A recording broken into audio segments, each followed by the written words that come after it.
started peacefully, and it was just a bunch of people asking for social reform. Like I said, inspired by the Arab Spring. And then Assad's reaction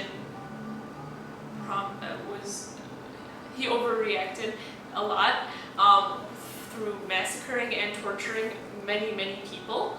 And all they did was just say that they weren't happy with how things were.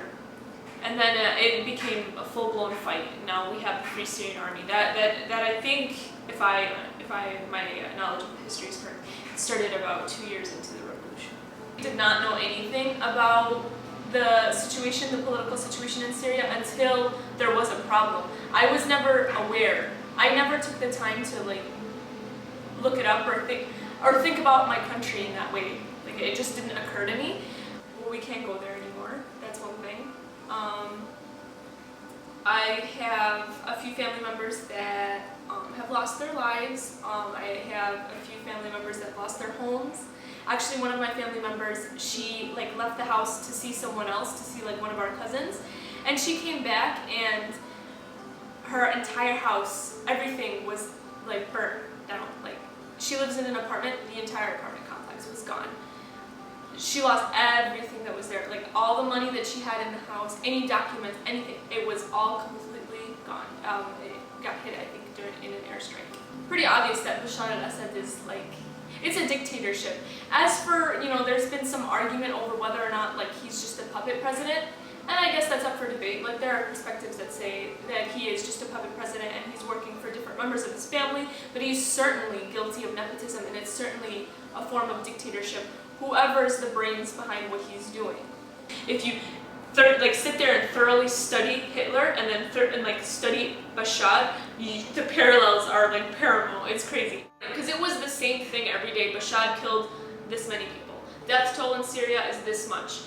The refugees, this many.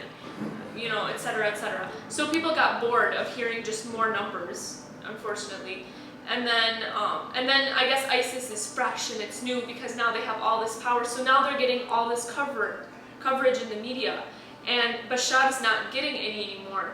And he's definitely taking advantage of that. Like, it's not like ISIS is here and now Bashar is just sitting there and he's like, oh, I guess I can't do anything anymore. No, he's still hurting people. He's still, destroying his own country, along with ISIS. Like, they're destroying Syria as well. Nazi Germany, and we talk about, what happened over there. And we always say that we should have helped out earlier, because there were innocent people dying, so many of them, and everybody, like now, just sat there and just talked about it. and then when we learn about it in class, we learn about how we should have stepped in earlier, we should have tried and helped, all those poor people, all those innocent lives, and it's not even lives lost, like countries destroyed. And the people that survived, they're not the same. Like, if you talk to Holocaust survivors, they're like, this is something that, sticks with them. If you talk to their, children's children, it's still with them. They've never experienced it, but it's in there. It's in there because, their family went through it. This is a serious issue. It's all about, like, they want their food and they want their slaves and they want everybody to do everything for them, and they don't want everybody to know that they mean something. That's what this is. And then now the citizens of Syria are realizing, no, we can stand up for what we want.